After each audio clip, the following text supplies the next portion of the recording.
Apostasie, vous savez ce que c'est? C'est le changement de religion. Les musulmans n'ont pas le droit de changer de religion sous peine de mort. Est-ce que vous considérez, Benjamin Duhamel, et je poserai la question à Marine Le Pen si elle était là, Hum. que c'est compatible avec la République? Mais vous pensez Est-ce que qu'aujourd'hui, c'est vous pensez l'islamisme? que les musulmans et les Est-ce musulmanes que de France c'est l'islam? défendent l'idée d'un Oui. crime d'apostasie? Ah oui. Le crime. C'est écrit dans le Coran, donc c'est accepté par tous les musulmans.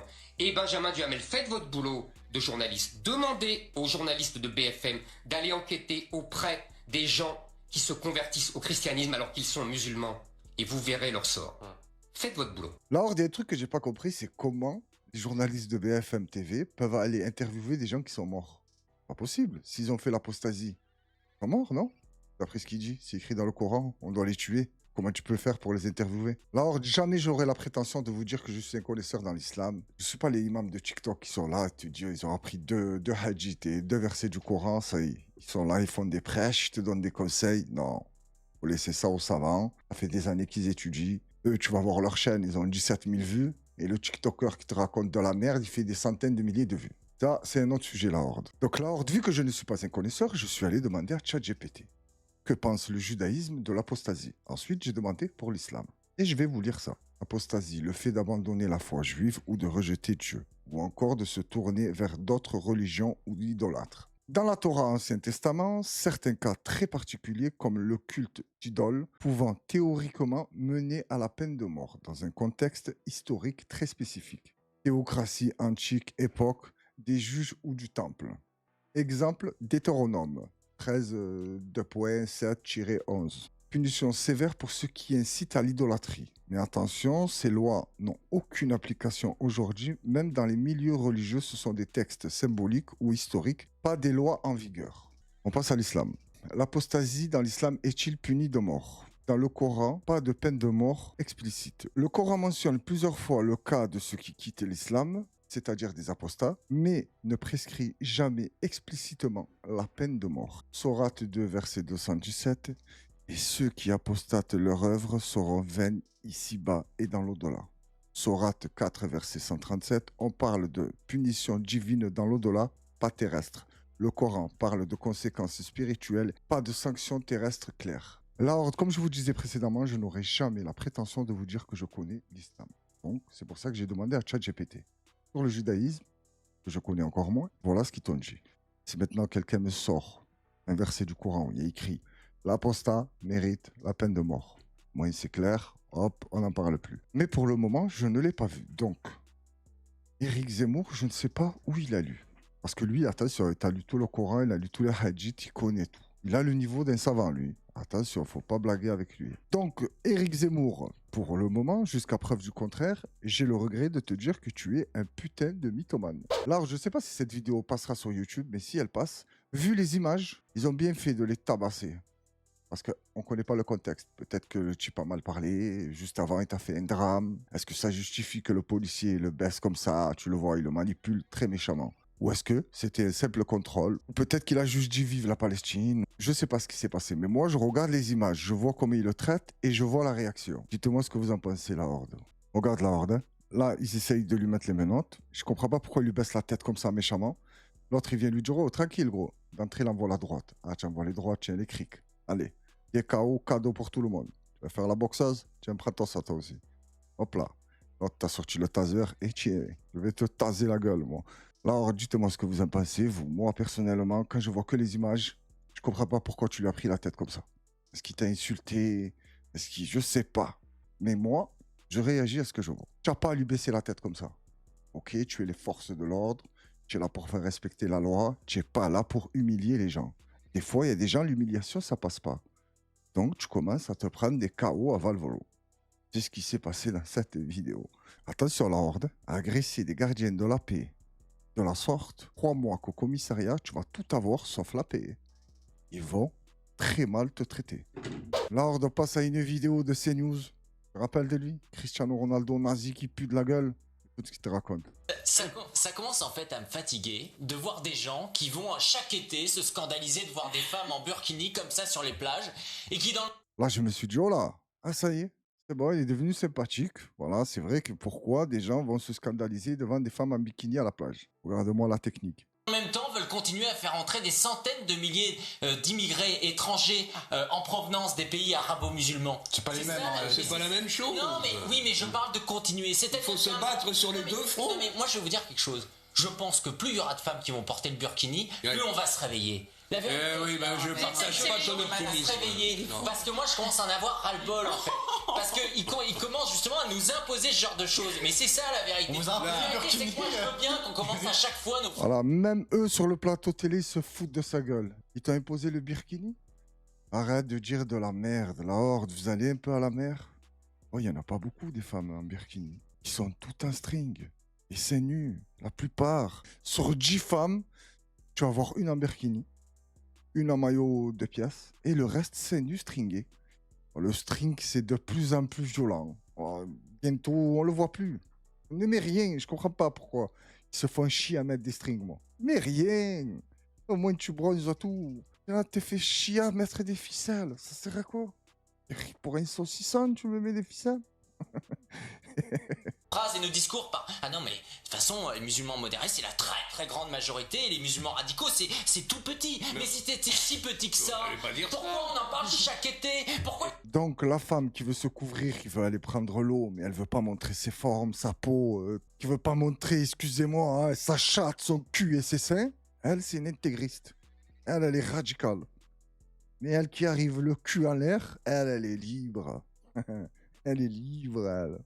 Elle est libre de se balader les fesses à l'air. Oui, chacun il fait ce qu'il veut. Elle qui a envie de mettre le burkini, elle le met. Et qui a envie de venir le cul en l'air, elle le fait, hein, d'ailleurs, ils n'ont pas besoin de nous. Hein. De plus en plus de plages avec des burkinis. Eh ben, c'est ce que j'allais regretter. Parce que oui, cette fameuse toute petite population de musulmans modérés, elle est en train de devenir non plus petite, mais juste petite. C'est ce que j'allais regretter, mon cher Eric, tu as raison, Donc, sur ce Hitler, point précis. Moi j'appelle, je les appelle tous à porter le burkini pour... Elle a 20 secondes d'image qu'on va voir ce soir et demain. Parce qu'elles sont de plus en plus jeunes à vouloir porter le burkini, à vouloir... Tu es un menteur, tu es un menteur. Ils ont 12-13 ans, ils sont stringés à la plage. Et la toute petite minorité, on t'emmerde tous. Voilà, on t'emmerde tous. Alors, vous savez que quand ils sont sur les plateaux, ils leur poussent des couilles, mais c'est impressionnant comme ils deviennent des hommes. Et dans la rue, tu les vois quand ils se font filmer dans la rue. Ils sont tout fins, tout fragiles. Non, mais là, je peux pas parler. Mais pourquoi vous n'avez pas cette arrogance des plateaux télé dans la rue? Pourquoi? Vous savez que vous êtes à l'abri, là, dans les plateaux télé. Vous êtes entre vous. Hein? Ça dit des blagues, des calembours, du racisme, de tout et n'importe quoi. Porter le voile, et il y a des grandes entreprises qui font... Vous croyez que les grandes boîtes aujourd'hui elles font pas des campagnes marketing monstrueuses qui coûtent une blinde en pensant qu'il y a seulement 150 ou 160 peut-être musulmanes non modérées dans le pays? La vérité c'est que c'est un marché parce qu'il y a une population. Ouais, exactement, tu as tout compris.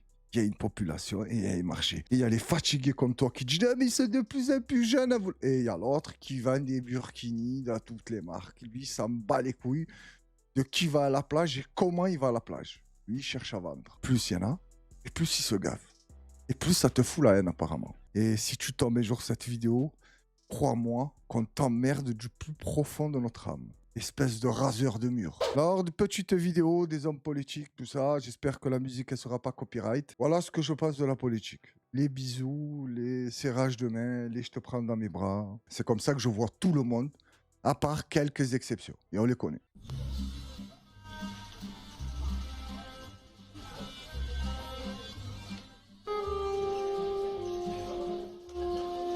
Ursula von der Leyen, elle n'était pas notre candidate en 2019, c'est Emmanuel Macron qui l'a installée dans cette fonction. Je demande clairement, qui sont vos alliés dans ce Parlement? Vos vrais alliés? Parce qu'il faut choisir. Il y a un an, nous vous avons élu à la tête de la Commission européenne. Aujourd'hui, aucun de nos députés n'a signé cette motion de censure.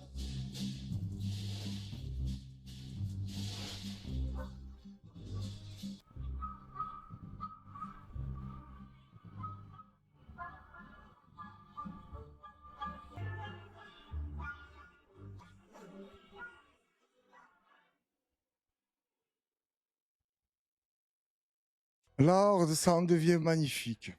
C'était beau. Tu vois, ils sont tous gentils, ils se prennent tous dans les bras.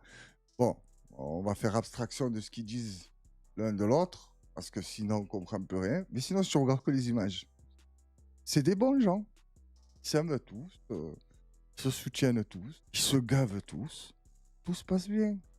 Quel est votre problème, vous? Hein? Parce que vous êtes un peuple qui est dans la merde. Ça les dérange pas, ça, eux. Pourquoi tu veux qu'ils se font chier avec vos histoires? Voilà, eux, ils vivent la belle vie. Lors, en regardant Asselineau, je ne savais pas que Van der Leyen faisait partie de la famille de ceux qui ont Algi. Ah, Algi. Bon, déjà, je te le boycottais sans savoir ça, hein, parce que c'est violent, Algi. Alors maintenant que je sais ça, je sais plus où je vais faire mes courses, Lord, hein, parce qu'apparemment, il faut tout boycotter. Ah, je vais te faire un ramadan le reste de ma vie. Lord, on s'arrête 2 secondes sur la débilité de la jeunesse de nos jours. Ah, vite fait, on passe à autre chose. Hein.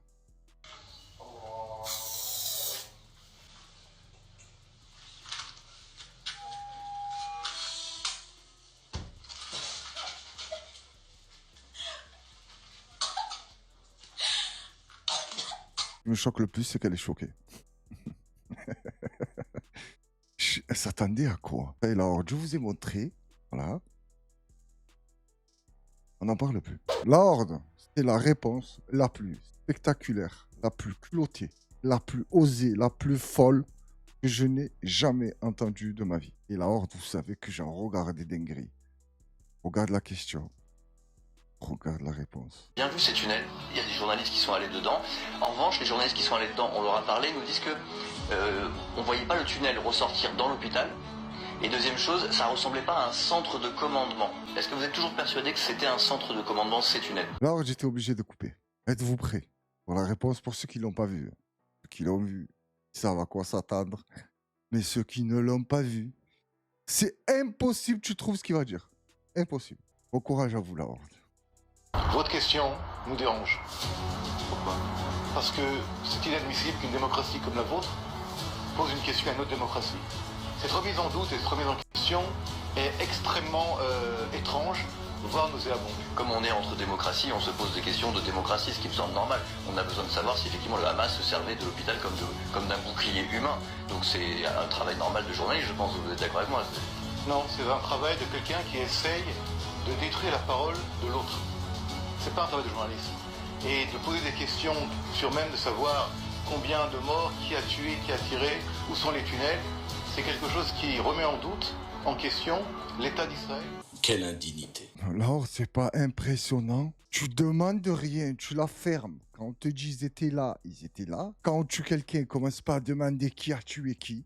Crois-nous. Et ferme ta gueule. C'est tout ce qu'il a voulu dire là. Une démocratie, ça demande pas une autre démocratie. Ça se fait confiance. En gros, tu le sais quand tu fais des drames en démocratie. Faut pas me parler. Il doit se dire, mais il est con ce journaliste, il est pas au courant qu'on fait des trucs comme ça. Il me cherche la merde. C'est quoi cette réponse? Direct, il lui dit, votre question me dérange. Ok. Oh, je l'aurais dit, d'accord. J'en ai rien à foutre. Est-ce que tu vas répondre? Il m'aurait dit non. C'est une démocratie, ça répond pas quand on lui pose des questions. T'as compris, c'est quoi la démocratie? C'est le peuple qui gouverne. Moi, je suis pas le peuple, je peux pas te répondre. Oh, la Horde, je suis tombé sur cette vidéo, je dis non. J'ai mis play, la Horde. Je m'en y suis pris plein la gueule. Le culot de ce type, l'arrogance. Oh, tu remets en doute ce qu'on te dit, il a dit. Et non, mais vous avez jamais menti. Mais lui aussi, le journaliste, il est con. Hein. Tu remets en doute ce qu'ils disent. La Horde, on passe à autre chose. C'est beaucoup mieux pour la santé physique et morale. La Horde, on passe à une vidéo. Apparemment, c'est un imam. Je l'ai vu sur 2-3 vidéos. Je ne sais pas exactement qui c'est. Est-ce qu'il est vraiment imam ou non? Je ne sais pas. Mais sa réponse, elle est magnifique. Il m'a fait plaisir. Il s'appelle Mohamed Barjafil. Et je vous laisse déguster. Tu as lu ce qu'il a écrit en rouge? Et oui, madame, quand c'est pas Chalgoumi, commence à cligner des yeux. Oui, c'est compliqué quand tu as quelqu'un en face de toi qui connaît, qui maîtrise un peu. Il a fait vite bugger, lui. Les règles de l'islam littéral qu'on trouve dans le Coran. Il y a aussi les valeurs de la République. Est-ce que vous expliquez ça à vos fidèles? Vous savez, madame, ce qui est parfois difficile, c'est que quand on parle, on n'a pas l'impression d'être entendu. Je l'ai dit dans les colonnes d'un journal qui est français, je le citerai, le Nouvel Obs, que la France appliquer plus la charia que tous les autres pays musulmans. Et c'est... Là, vous y allez peut-être un peu fort quand même, non? Parce qu'on l'applique pas, pardonnez-moi, mais on l'applique pas en France. Parce que vous êtes mal informée, madame. Voilà, direct, qu'est-ce qu'elle t'a dit? La charia, on l'applique pas en France, on fouette pas. Non, mais ça va pas, ce que tu racontes. Voilà, la charia, pour eux, c'est quoi? Lapider, fouetter, torturer, tuer. La horde, là, il se fatigue à lui expliquer ce que c'est. Il aurait dû lui dire, c'est quoi la charia? Elle aurait fait la motocross pendant 1h30. Tu vois, et un bégaiement que jamais de ta vie tu as vu. C'est ce qui est regrettable dans tout cela. Et je m'en porte responsable, comme beaucoup, parmi les personnes qui font que justement on comprend mal l'islam. L'islam vise 5 objectifs, madame, qu'on appelle maqas de sharia, les objectifs. C'est le droit de croire ou de ne pas croire, le droit à la vie, le droit à la propriété privée, le droit d'être intelligent et le droit à la succession de l'espèce. Ces 5 objectifs sont les objectifs de ce qu'on appelle sharia. Sharia, c'est pas lapider des gens. Alors, ne croyez surtout pas qu'elle vient d'entendre ce qu'il vient de dire. Hein. Les 5 pratiques de la charia, ne crois pas qu'elle a entendu ça. Hein. Non, elle a entendu lapider, fouetter, tuer. Elle entendait ça. Elle n'en a rien à foutre de ce qu'il raconte. C'est autre chose, ça. C'est un point de jurisprudence sur 1 200 000 questions de droit musulman.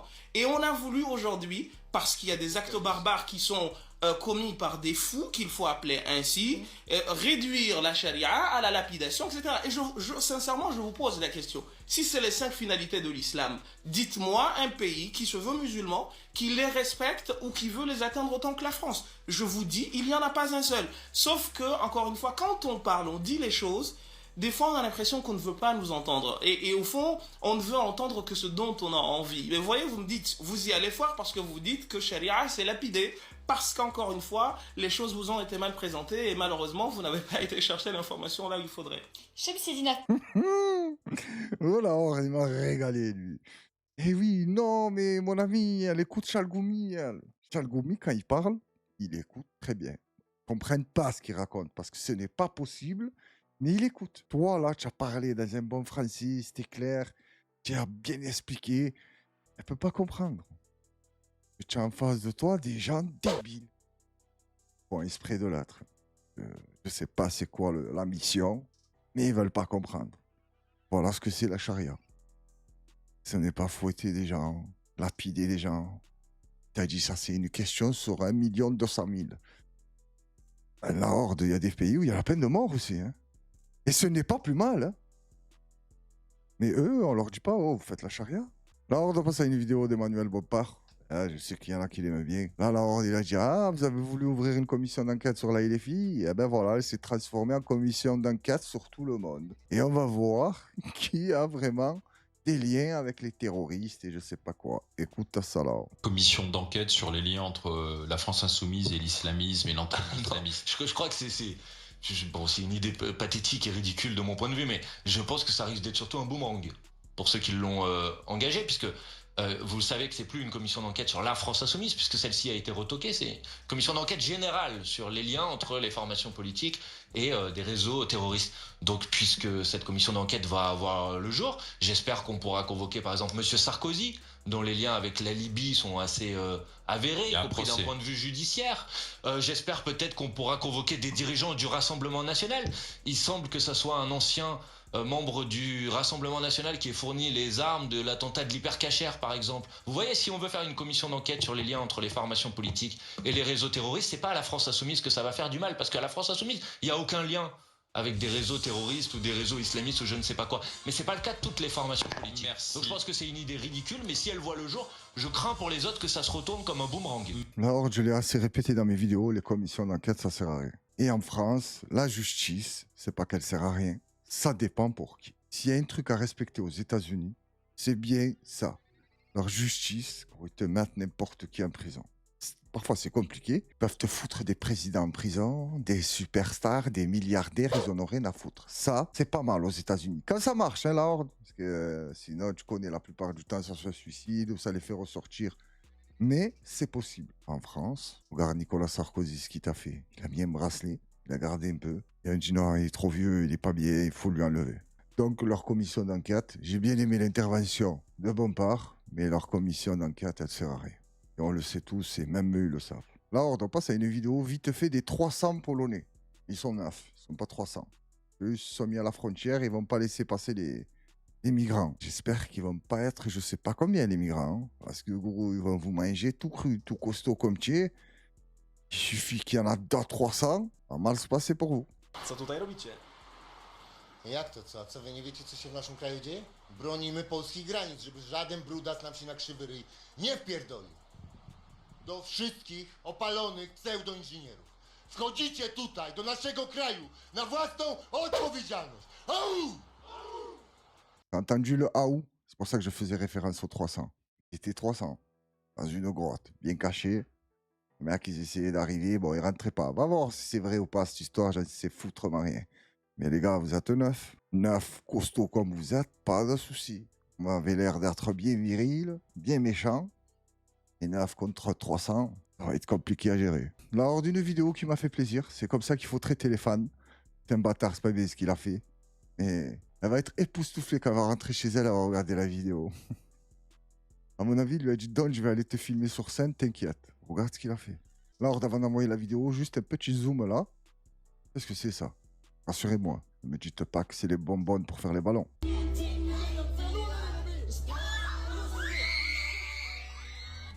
C'était malade. Il est rentré chez lui. Il est allé aux toilettes. Voilà. Hop.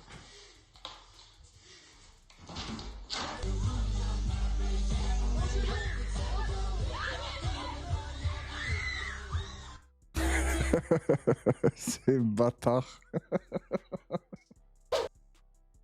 Tu m'as entendu le bruit quand il allait aux toilettes? Elle va rentrer chez elle. Maman, papa, venez voir. Il y a un mec super génial. Il m'a dit, donne-moi ton téléphone, je vais aller filmer la star. Je sais pas c'est qui chantait. Elle va chercher la vidéo, elle va pas trouver. Elle va voir une vidéo bizarre, elle va voir des pieds. Je dis, qu'est-ce que c'est? Qui a entendre? Libère-moi du malin. Là, on doit passer à une vidéo. Là, c'est plus de l'humour. Là, ça rigole plus. Pour le Tour de France, un sport, le vélo. C'est bien le vélo quand tu le fais toi, je te mens pas. Et regardez le Tour de France, comme il t'a dit Coluche, et pour qu'ils le font là, en si peu de temps, bon, ça doit y aller les picous. Hein. Parce que s'ils se piquent pas, ils devraient commencer à partir en décembre, il a dit. Et là, la horde, regarde sur quoi ils sont pour regarder les vélos passer. Ça y est, la horde, il n'y a plus rien à faire pour l'humanité. Il n'y a plus rien à faire. Scandale en France, une scène choquante lors du Tour de France, une vidéo devenue virale sur les réseaux sociaux montre une scène troublante. Avez-vous remarqué l'anomalie? Une vidéo largement diffusée sur les réseaux sociaux a choqué de nombreux internautes. On y voit des spectateurs debout sur des tombes dans un cimetière, cherchant à mieux voir le passage des coureurs du Tour de France. La scène s'est produite le dimanche 6 juillet 2025, lors de la deuxième étape de la course, à quelques kilomètres de l'arrivée à Boulogne-sur-Mer. Le cimetière en question est celui de Saint-Étienne-au-Mont, dans le Pas-de-Calais. Les images montrent plusieurs personnes installées sur les sépultures, suscitant un tollé général. De nombreux internautes ont dénoncé un profond manque de respect envers les défunts et leurs familles. L'incident a rapidement enflammé les réseaux sociaux, provoquant une vague d'indignation. Certains demandent des excuses officielles ou des sanctions, tandis que d'autres pointent un manque d'encadrement de la foule dans certaines zones du parcours. Alors là, il y a plein de gens qui ont été scandalisés. Je vous jure, je suis sûr de moi qu'il y a beaucoup de gens qui ont été scandalisés que si ils sont sur les lieux et qu'ils voient des gens monter sur les tombes pour regarder, ils le font. Ils le font. C'est l'effet de foule. Tu vois, quand tu as un putain de mouton de merde, tu vois les autres faire ça, tu dis, ah ça va, ça doit pas être trop grave. Tu réfléchis pas, tu n'as pas de conscience, tu es une merde. Tu vois, tu refais comme la plupart des gens. Hein. Là, il y en a eu un ou deux qui s'est mis là, et s'est dit, putain, j'ai une belle vue. Ils sont tous venus, ils ont dit, ah, on s'en bat les couilles. Mort, pas mort, rien à foutre. Je suis sûr, derrière leur téléphone, ils sont choqués. Je serais prêt à parier ma main à couper qu'il y en a plein qui l'auraient fait. Vous savez comment c'est la horde. C'est facile derrière le téléphone de dire je vous jure sur tout ce que j'ai de plus cher. Même pas en rêve. Je vais au Tour de France. Commencer pour le regarder sur une tombe. Arrête la horde. Oh, je suis allé dans des cimetières au bled. Tu as vu comment c'est. Il y a des cimetières, c'est beau, c'est carré. Il y en a beaucoup moins. Je sais pas où mettre le pied. Je fais attention. Je vous promets, je mets 10 secondes avant de poser le pied quelque part. Marcher sur des défunts, vous êtes malade ou quoi? Pour le Tour de France. Qu'est-ce que j'ai dit tout à l'heure? Il n'y a plus rien à faire pour l'humanité. Ça y est, l'humain, il est foutu. Là, vous voulez que je le dise à chaque vidéo? Eh bien, je vais le dire à chaque vidéo. Et je m'en souviens, là. La Horde va se quitter avec un film américain, violent, hardcore. Sauf que c'est pas un film, la Horde. Parti te chercher de Ice-T, lui. Je sais pas ce qu'il t'a pris à boire. Oh là là. Écoute-moi ça. Alors là, déjà, il sent la patate, là. Oh, qu'est-ce qu'il y a? Hop là, à couvert.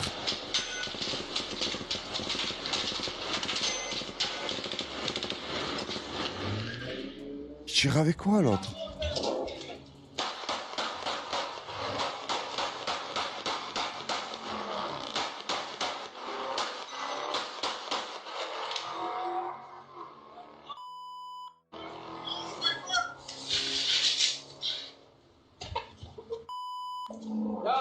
Alors, je sais pas qui visait quand il tirait, mais la voiture, j'ai entendu le bruit, elle était loin. Hein. Il tirait au hasard. Hein. Oh là là, tu passes par là pour mettre le plein, gros. Tu te retrouves dans une fusillade comme ça. Mauvais délire. Moi, je vais voir le mec de la pompe, je dis, gros, tu me fais réduction. Ah, pas possible, j'ai risqué ma vie, en plus je vais payer. Jamais de la vie. Tu vas me mettre le plein gratuit. Tu vas m'envoyer des sous.